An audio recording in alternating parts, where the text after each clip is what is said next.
Welcome back to Let's Talk Race and Marlon. I'm your host, Harrison Paul. Guys, as we've been seeing, Obama has been campaigning like it is his own campaign, like it is his own run for presidency.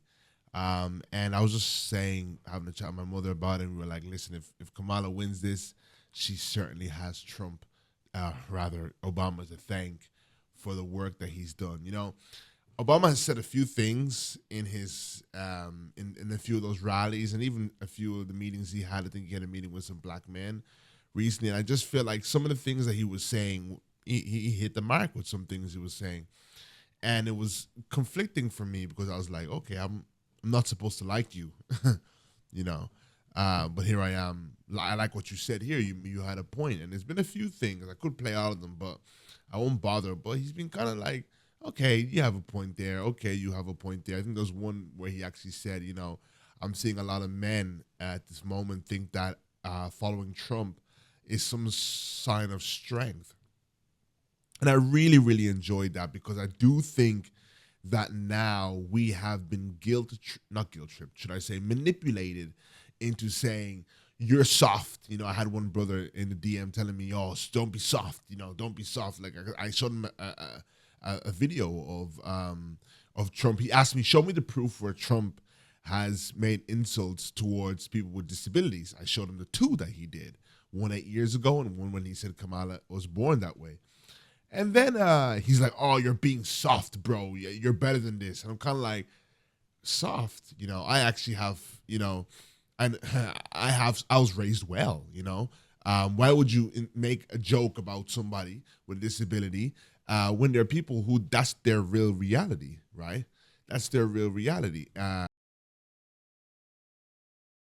So it was a crazy argument. I'm not even going to validate it by bringing it here, but it's some sort of like, oh, you're being emotional, and it was like all those talking points that I'm seeing from the right, and it's like they've actually gotten to the heads of black men to make them feel like you fighting for your rights all these generations was you being soft and emotional. Now it's time for you to give up fighting for your rights as a black man and allow things to go, take punches or take undertones or take these kind of things because you know what? That's you being a man. And you know what? This is guy talk. We disrespect each other sometimes. We have disrespectful tones with each other. But you know what? Stop being soft. And it's just, literally, it's indicative of spoiledness, I want to say, in terms of like what our ancestors and even our predecessors built for us to get here where even, politicians even have to show some sort of, discreetness when they go about, you know, putting us down or in their agenda. And now that we've actually pushed them, they're back against this wall. They've manipulated us and say, look, you're picking nothing out of the things we say, and you're picking. Yet our ancestors and our predecessors pushed them to that place where now they can only communicate in these undertones and these sign language, and that is the only way. And we still have to be on our toes to make sure that they can't pull the wool over our eyes. But they've manipulated some brothers to believe that it is strength to I don't know, let things go. I don't know what it is, right? But it's funny because as I was speaking there, I'm touching on a different topic that I want to go on to. It's going to be my main topic today, which is the whole undertones and how the right always have these undertones, and you have to be smart enough to catch it. So I've been thinking about Obama, right? And I've just been thinking about how he's been doing quite well. And I've been thinking, well, I'm not supposed to like this person. Why? Because I guess it's the exodus in terms of Obama for the black community. It's the exodus of any black politician. And I understand, look, there was even me as an African, I understand that we're all African, but you know what I'm trying to say. I understand that Obama kind of let us down to some degree, in regards to we felt like he would do better when it comes to his relations with Africa. We know that America was behind the murder of Gaddafi. Now we understand that Obama was the one who was in term at that time. But, so it's accredited to Obama. But this is another point that I want to make today. We have these points that that take place and in terms of like what happens during the sitting of a black American president, right? So it's like I think Ply said this quite well, and I put up on the screen. I don't have it on handy with me right now, so I'll paraphrase. And it's like, listen, you guys have had 50-something presidents who are white men.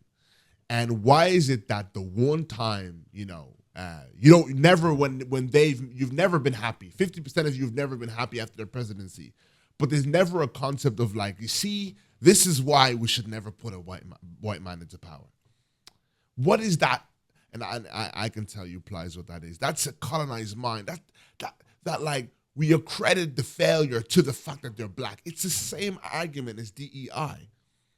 You see. This is why we shouldn't do DEI, because this incompetence. It's incompetent. Yet listen, let me tell you something. You're not truly black or you're not truly African if you've not had a parent, sibling, older sibling, or whatever, where you grew up and you knew that they had the brains, they had the qualifications, they had it all. And they had to come home from work every single day and talk about being undermined as a black person, and that they are more qualified than the person who's supervising them. They are more capable, and that person even knows it to a point where they're jealous of them and they bully them and give them a hard time in the workplace. You're not truly black. You've never had a parent, an older sibling, something come home with the stresses that have to deal with, how am I being placed under this person? And this person is even jealous of me because they know I'm more competent than them. And they want to rub that in my face and to say, I'm white, you're black, that's your position, this is my position. So we understand that DEI and the argument towards DEI was all propaganda, if that's the term I can use right now. It was manipulation. See, this is what happens when we bring black people in. You see, so I have a fear, my brothers and sisters, that we have internalized our oppression.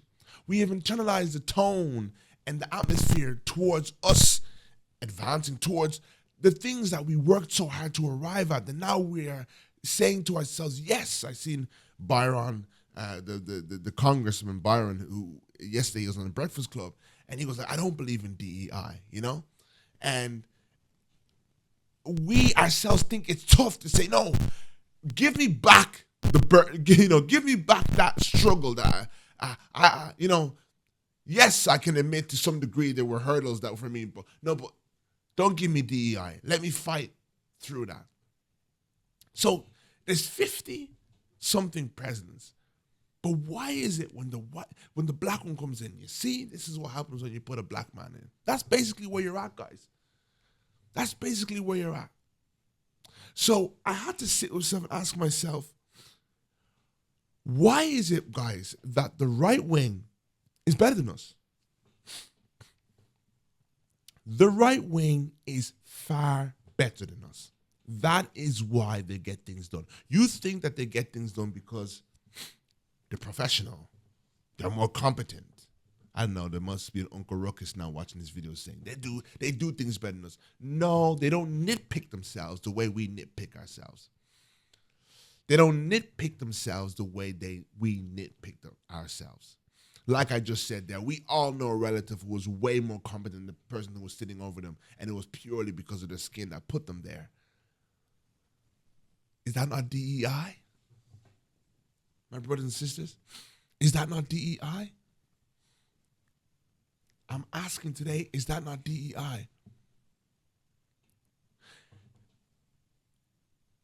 So now that a black man or black woman, should I say, in regards to Kamala Harris, is going into office, here we are reminiscing on what we feel the black man failed in. And not only are we looking at his individual failures, which could be a fair judgment, but we are looking at agendas that the American government would have followed out with, regardless who was sitting in that seat. That's the one thing that seems to be frustrating me more than anything.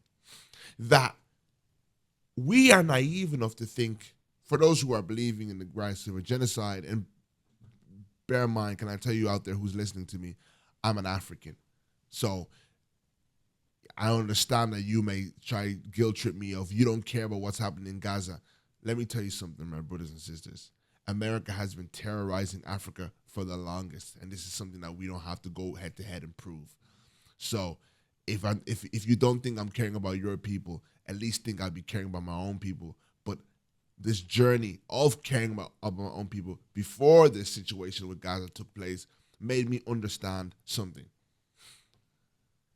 It made us understand that there has to be a different way we go about infiltrating the system in order to make it work for the greater good. Because if we try to boycott the system, we will never get anything done. We have to try and believe that we can infiltrate that system to work in our behalf. So, with that being said, we're talking about an American agenda, agendas that will be there. And no matter who is in office, I believe America wanted to take off Gaddafi. No matter who is in office, America would have stood by Israel at this moment. But what we're going to do now is we're going to accredit all of this to a black woman because that feels good. To me, brothers and sisters, that is racism. You see black faces in high places. That's what they do. This is what they do. This is what they do. Can you be realistic? What made you believe that a black woman could go to a high space and a door that she barely got into? No, black women are not coming in and out of that space. Whatever you want to call it, if you want to be a naysayer, black mix, whatever you want to call it. They're not coming in and out of that space every willy-nilly. So we understand that these people they've just got in the door. We've only had one black person. We just got in the door. So you need to use your logic here, brothers and sisters. Radical adjustments, radical U-turns, like, hey, I'm Obama, and I'm not, you guys, I've come into work on Monday morning, and American agenda is to take out Gaddafi for American, as they call it, protecting the security, anything that's a threat to their security, whatever it may be, or implementing democracy.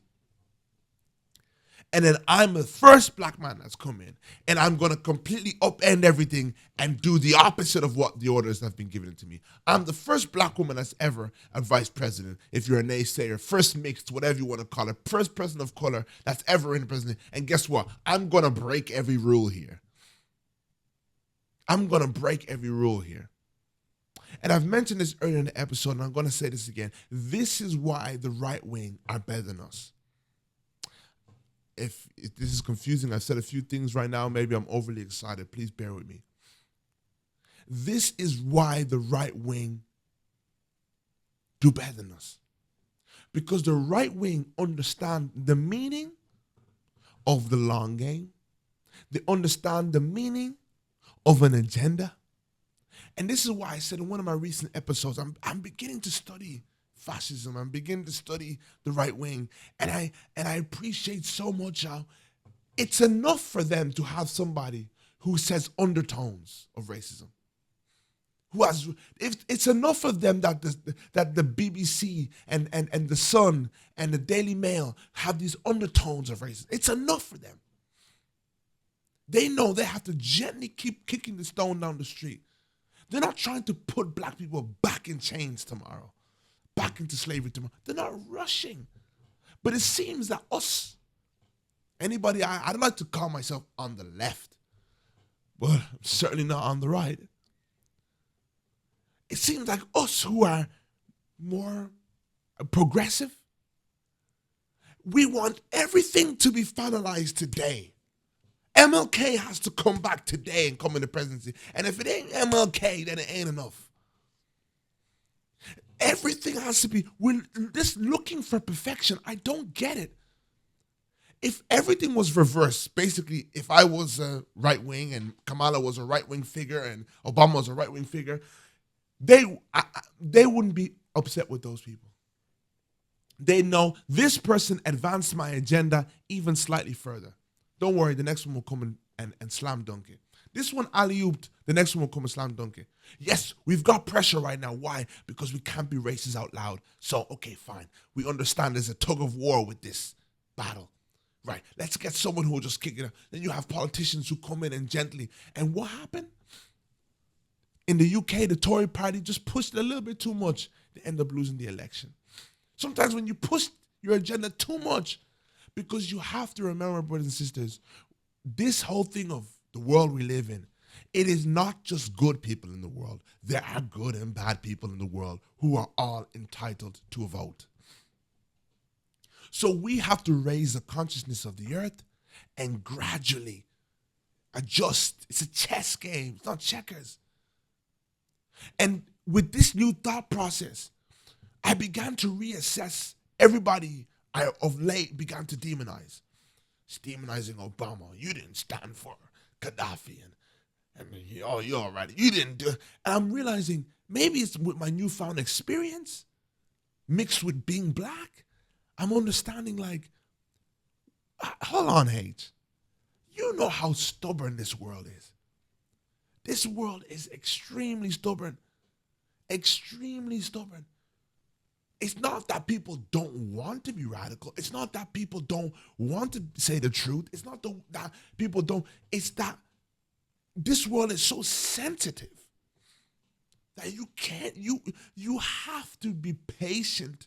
And this is not a like a sold out patient. This is a, you lose the electorate. You lose the population. And if you're smart and you play your cards right, we can infiltrate a system that was designed to go against us. If you don't believe me, I dare you to go dig up the ancestors of the imperialist, or the ancestors of the imperialist.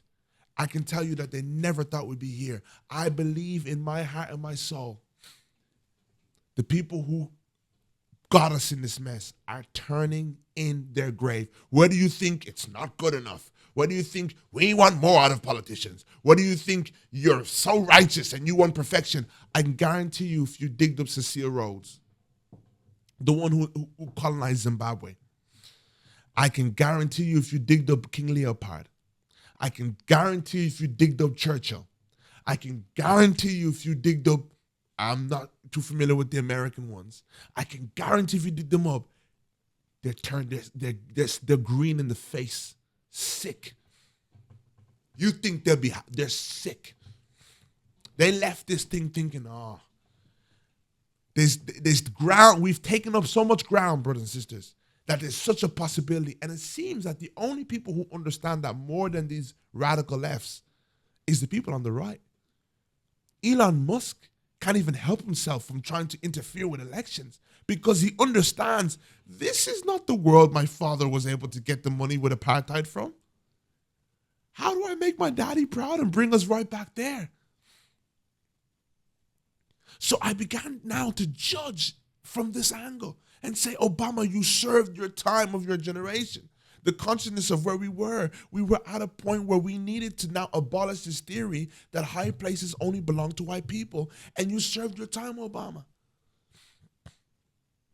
We are now on our first black woman. You served your time.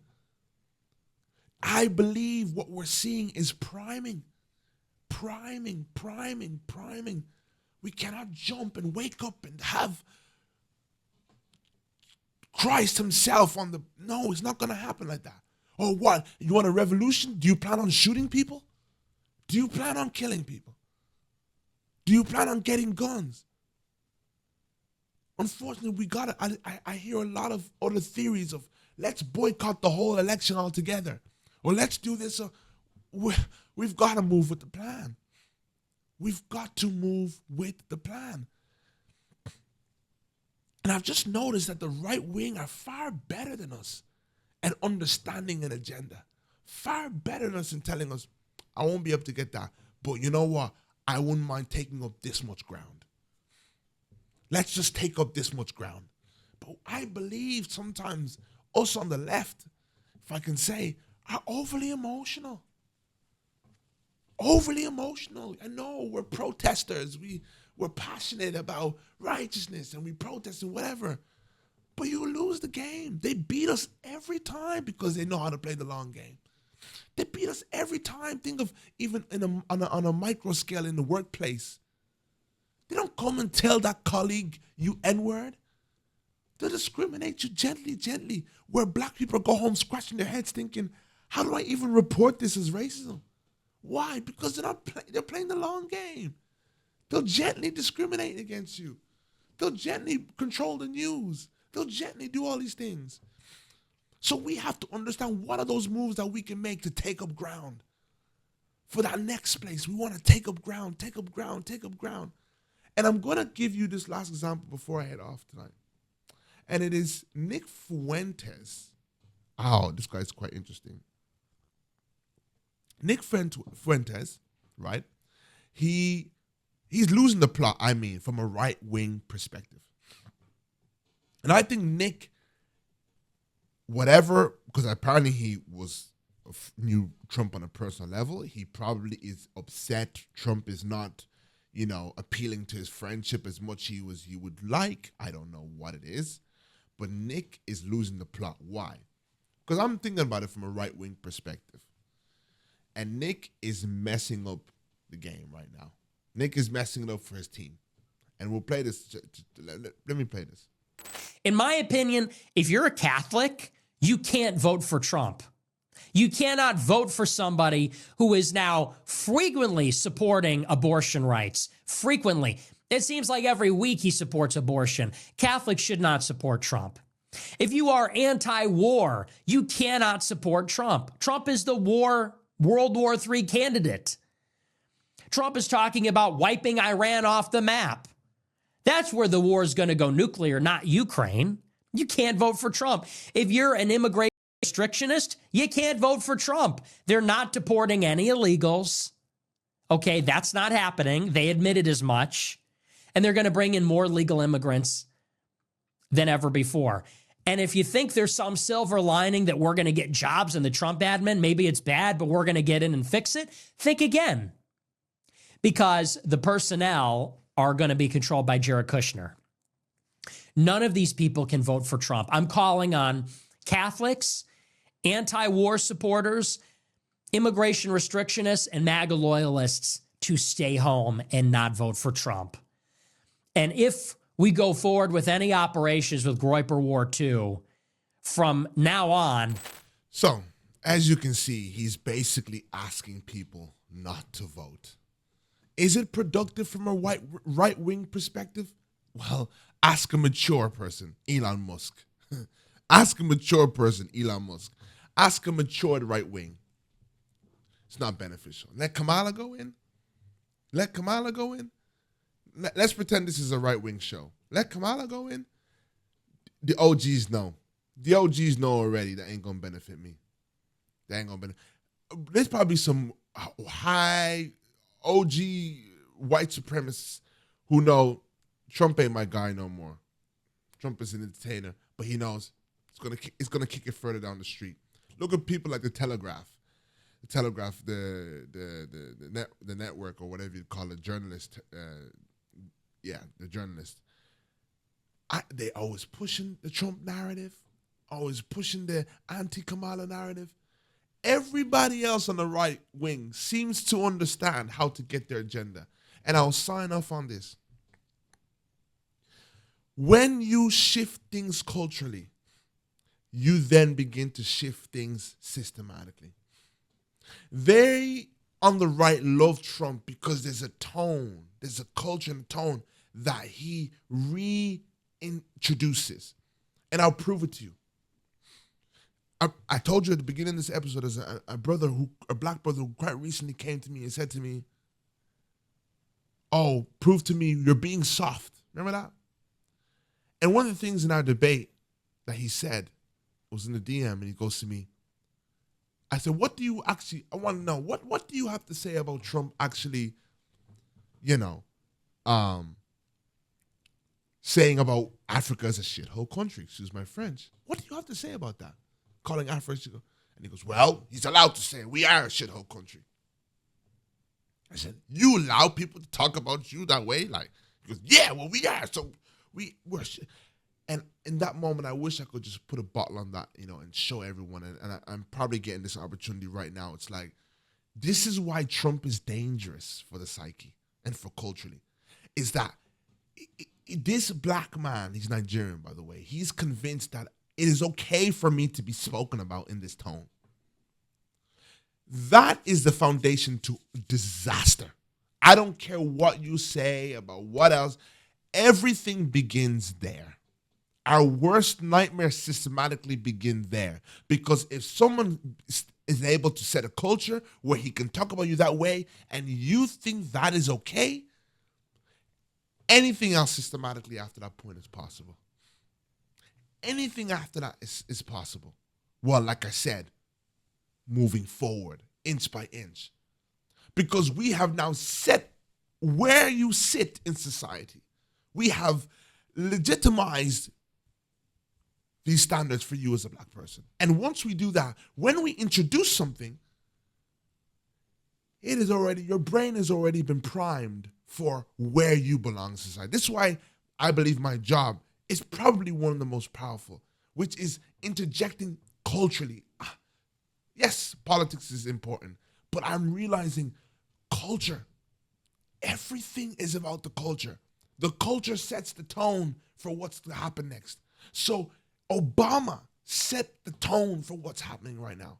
Whether you believe Obama was great or politically or policy, whatever or not, that paradigm shift in the world, there are so many workplaces that have changed now.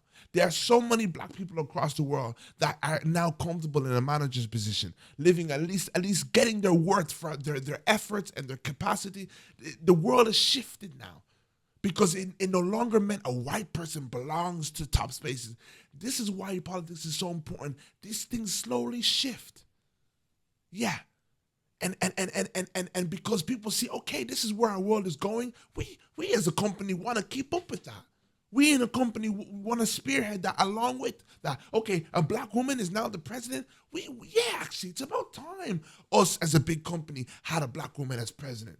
And then, yes, you may have that one who comes in. I'm talking now about a company. Let's say it's a watch company. Let's say it's anything. Yes, you may have a black woman who comes in and she's a bit of an Uncle Ruckus or Uncle Tom or whatever you'd call that for a black woman.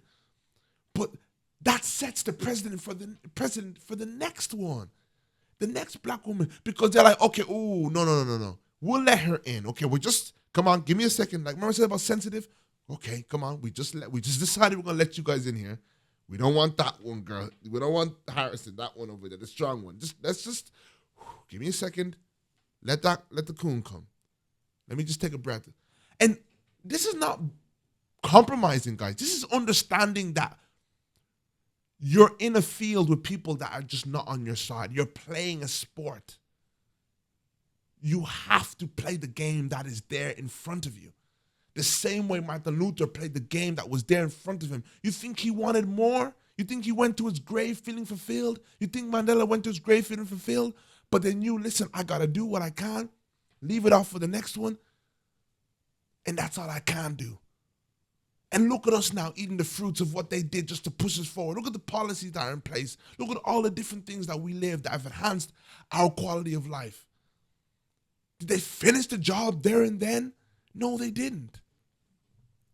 But then the next one will come in, and he's a little bit more radical, but they've digested, they swallowed the pill that a black person's in the room, that black person's giving them orders.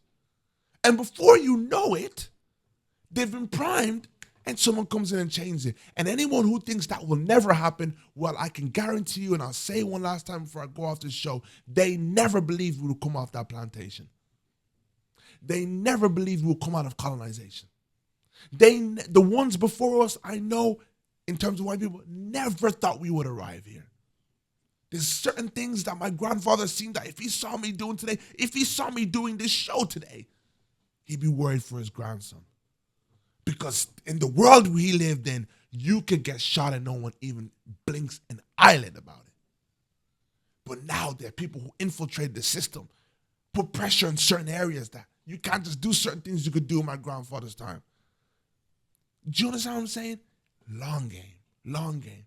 So I'm no longer criticizing the Obamas and the Kamalas. I'm looking at it for what it is right now in this moment. Yeah, that will work. Is it my dream of all the great revolutionaries I've heard before in my lifetime? Is it my, no, I'll be honest, maybe not. But definitely knowing how stubborn this world is, yeah, it's gonna wiggle something. And I bet you right now in this moment, as I click my finger, there's a girl born in the hospital, a little black girl born in the hospital, maybe even darker skin, little black boy born right now as I click my finger. And he's coming for that same presidency space. But we got to prime it for him. And he's going to be he's going to be more witty, more capable, even more radical. But we got to prime it for him. It's not just going to be ready for him to go.